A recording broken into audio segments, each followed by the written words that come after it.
नमस्कार. स्पर्धा परीक्षांची तयारी करताय आणि मूळ संख्या आणि संयुक्त संख्या हे प्रश्न आले की डोकं भंडावून जातं, बरोबर.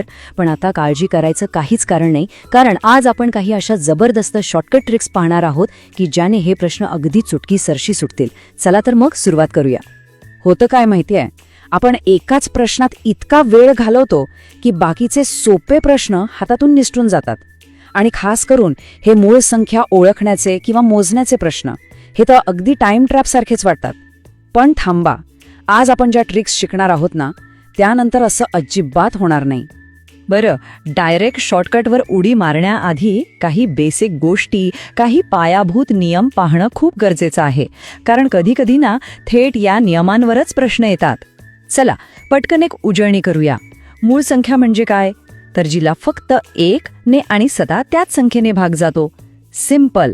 आणि संयुक्त संख्या जिला 1 आणि स्वतः ती संख्या सोडून दुसऱ्या कोणत्या तरी संख्येनेही भाग जातो.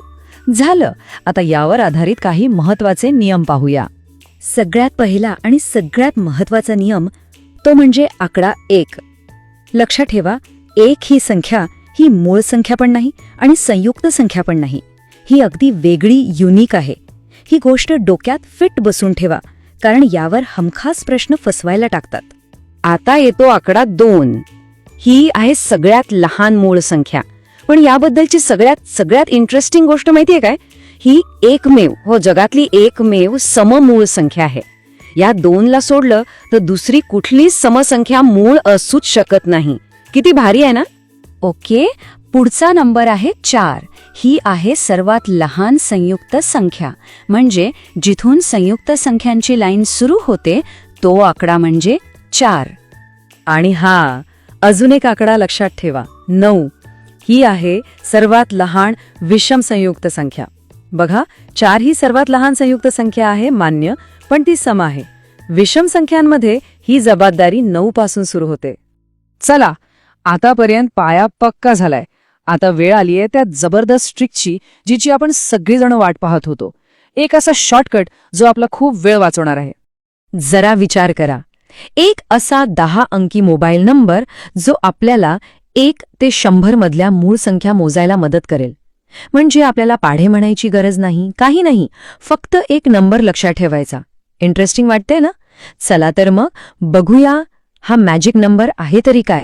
तर हा आहे तो आपला मॅजिक नंबर 4422323221. आता असा लक्षात ठेवायला थोडा अवघड वाटेल, बरोबर. म्हणून आपण ह्याला एखाद्या फोन नंबरसारखं लक्षात ठेवूया. सोपे गट पाडूया. 44 22 32 23 21. परत एकदा म्हणूया, 44 22 32 23 21. आता झालं ना सोपं. बरं, हा नंबर लक्षात तर ठेवला, पण हा वापरायचा कसा. एकदम सोप्पा आहे. या टेबलकडे बघा. पहिला अंक काय आहे, 4. याचा अर्थ 1 ते 10 या रेंजमध्ये 4 मूळ संख्या आहेत. दुसरा अंक परत 4, म्हणजे 11 ते 20 मध्ये सुद्धा 4 मूळ संख्या आहेत. आणि असंच पुढे. आता एक उदाहरण घेऊ म्हणजे लगेच कळेल. समजा परीक्षेत प्रश्न आला की 41 ते 70च्या मध्ये किती मूळ संख्या आहेत. आता काय करायचं, घाबरायचं नाही, आपल्या मॅजिक नंबर आठवायचा. 41 50च्या गटासाठीचा अंक आहे 3, 51 60साठी आहे 2 आणि 61 70साठी पण आहे 2. आता फक्त यांची बेरीज करा. 3 अधिक 2 अधिक 2 किती झाले, 7. झालं उत्तर. आहे की नाही कमाल. ठीक आहे, मूळ संख्या मोजायला तर आपण शिकलो, पण इथेच एक मोठा सापडा आहे.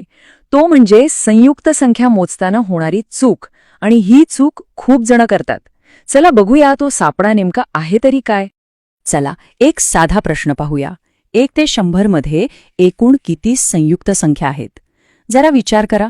पटकन जे उत्तर मनात आलंय ते बाजूला ठेवून द्या. आता आपण बघूया आपलं उत्तर बरोबर आहे की नाही. मला खात्री आहे बऱ्याच जणांचं उत्तर 75 आलं असेल. कसं काढलं, एकूण 100 संख्या, त्यातून 25 मूळ संख्या वजा केल्या, राहिले 75. लॉजिकल वाटतंय, पण हे उत्तर चुकीचं आहे. आणि इथेच सगळा घोळ होतो. का चुकलं, कारण आपण एक खूप महत्वाची संख्या विसरून गेलो. चला आता बरोबर पद्धत काय आहे ते पाहूया. एकूण संख्या आहेत 100. त्यातून आपण 25 मूळ संख्या वजा केल्या, इथपर्यंत बरोबर. पण आठवतोय का आपल्या सगळ्यात पहिला नियम, आकडा 1, तो मूळ पण नाही आणि संयुक्त पण नाही, मग त्यालाही वजा करावं लागेल ना. म्हणून 100 वजा 25 वजा 1 आणि आपलं अचूक उत्तर आहे 74. आता लक्षात राहील? ओके, आता आपण शेवटच्या आणि माझ्या मते सर्वात पॉवरफुल टेक्निककडे आलो आहोत. समजा परीक्षेत कोणतीही मोठी विचित्र संख्या आली आणि विचारलं ही मूळ आहे की नाही, तर प्रत्येक संख्येने भाग देत बसायचं का? अजिबात नाही. त्यासाठी एक स्मार्ट पद्धत आहे. हे समजून घेण्यासाठी आपण एक उदाहरण घेऊ. संख्या आहे 173. आता प्रश्न आहे 173 ही मूळ संख्या आहे का? चला याला आपल्या स्मार्ट पद्धतीने सोडवूया. चला ही पद्धत स्टेप बाय स्टेप समजून घेऊ. घाबरू नका, खूप सोपी आहे. स्टेप 1, 173 पेक्षा मोठी पण अगदी जवळची पूर्ण वर्ग संख्या शोधा. ती आहे 196 म्हणजे 14चा वर्ग.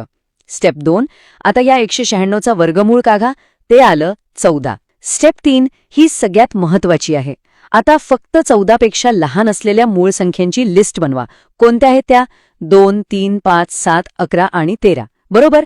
आणि फायनल स्टेप, आता फक्त या लहान मूळ संख्यांनी 173ला भाग जातो का तेवढंच तपासा. जर कशानेही पूर्ण भाग गेला नाही तर डोळे झाकून सांगायचं 173 ही मूळ संख्या आहे. किती वेळ वाचला आपला? वा. तर आज आपण मूळ संख्यांवरच्या प्रश्नांना सामोरं जाण्यासाठी एक जबरदस्त टूलकिट तयार केलीय. आता परीक्षेला जाताना आपल्या भात्यात काही खूप प्रभावी शस्त्र आहेत. चला जाता जाता एक क्विक रिव्हिजन करूया. 1 ते 100 मध्ये एकूण मूळ संख्या किती? 25. एकूण संयुक्त संख्या 74. वेगवेगळ्या गटातल्या मूळ संख्या मोजण्यासाठी आपला मॅजिक नंबर काय? 442, 232, 232, 21. आणि कोणतीही मोठी संख्या मूळ आहे की नाही हे तपासण्यासाठी कोणती पद्धत वापरायची? पुढील पूर्णवर्ग पद्धत. बस हे 4 मुद्दे जरी लक्षात ठेवले ना तरी भरपूर झालं. तर मग ह्या सगळ्या शॉर्टकट ट्रिक्स आणि टिप्स मिळाल्यानंतर मला सांगा, आता परीक्षेत मूळ संख्येचा पुढचा प्रश्न आला तर त्यावर मात करण्यासाठी तयार आहात ना? आपला आत्मविश्वास नक्कीच वाढला असेल.